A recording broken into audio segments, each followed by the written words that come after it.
Pemirsa, sebagai kepala negara pemegang presidensi G20, Presiden Joko Widodo sepanjang pekan kemarin berkunjung ke Ukraina dan Rusia membawa misi perdamaian.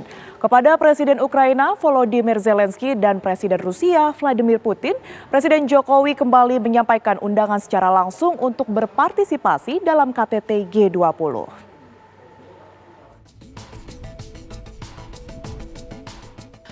Pekan lalu, seusai menghadiri KTT G7 di Jerman, Presiden Joko Widodo berkunjung ke Kiev, Ukraina. Di Ukraina, Presiden Joko Widodo melakukan sejumlah kegiatan, di antaranya mengunjungi wilayah yang terdampak parah invasi Rusia. Selanjutnya, Presiden Joko Widodo mengadakan pertemuan dengan Presiden Ukraina Volodymyr Zelensky di Istana Mariinsky, Kiev. Presiden Joko Widodo menegaskan Indonesia menghormati kedaulatan dan integritas wilayah. Meskipun sulit dicapai, Presiden Joko Widodo juga tetap menyampaikan pentingnya penyelesaian damai dalam konteks perang Rusia-Ukraina. Di samping itu, Presiden Jokowi juga menyampaikan pentingnya Ukraina bagi rantai pasok pangan dunia.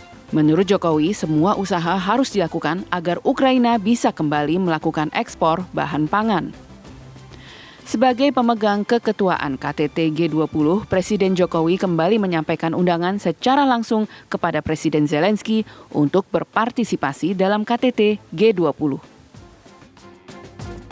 Kunjungan ini saya lakukan sebagai manifestasi kepedulian Indonesia terhadap situasi di Ukraina. Saya sampaikan kembali undangan saya kepada Presiden Zelensky secara langsung untuk berpartisipasi dalam KTT G20 yang akan diselenggarakan bulan November tahun ini di Bali.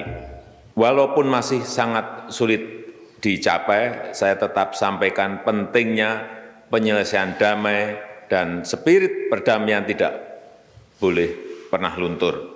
Dalam kaitan ini saya menawarkan diri untuk membawa pesan dari Presiden Zelensky untuk Presiden Putin yang akan saya temui segera. Saya sampaikan pentingnya Ukraina bagi rantai pasok pangan dunia. Semua usaha harus dilakukan agar Ukraina dapat kembali melakukan ekspor bahan pangan.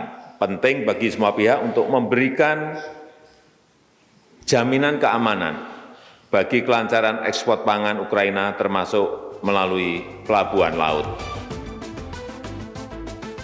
Presiden Zelensky menyampaikan apresiasinya atas kehadiran Presiden Joko Widodo ke Ukraina. Menurut Zelensky, ini adalah kunjungan pemimpin negara Asia pertama ke Ukraina sejak invasi melanda Ukraina. Setelah berkunjung ke Ukraina, Presiden Joko Widodo melanjutkan kunjungan kenegaraannya ke Moskow, Rusia untuk bertemu Presiden Vladimir Putin. Sebagai pemegang presidensi G20, Indonesia selalu berusaha berkontribusi bagi terciptanya perdamaian dunia. Hal ini juga sejalan dengan konstitusi Indonesia.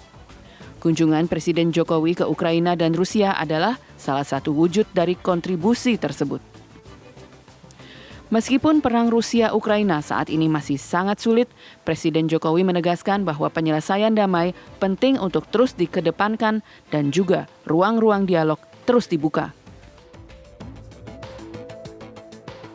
Isu perdamaian dan kemanusiaan selalu menjadi prioritas politik luar negeri Indonesia. Konstitusi Indonesia mengamanatkan agar Indonesia selalu berusaha berkontribusi bagi terciptanya perdamaian dunia. Dalam konteks inilah saya melakukan kunjungan ke Kiev dan ke Moskow. Bahwa pangan dan pupuk adalah masalah kemanusiaan, merupakan kepentingan masyarakat dunia, dan ratusan juta orang terdampak dengan terganggunya rantai pasok pangan dan pupuk, terutama di negara-negara berkembang.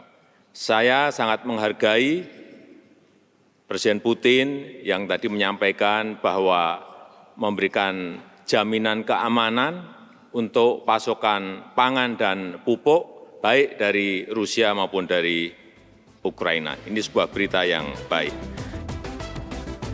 Sementara itu, Presiden Putin mengatakan kepada Presiden Jokowi bahwa Rusia mendukung penyelenggaraan KTT G20 di Bali. Presiden Jokowi memang menyampaikan undangan KTT G20 di Bali kepada Putin. Sebelumnya Jokowi juga mengundang Presiden Ukraina Volodymyr Zelensky menghadiri KTT G20. Tim TV One mengabarkan.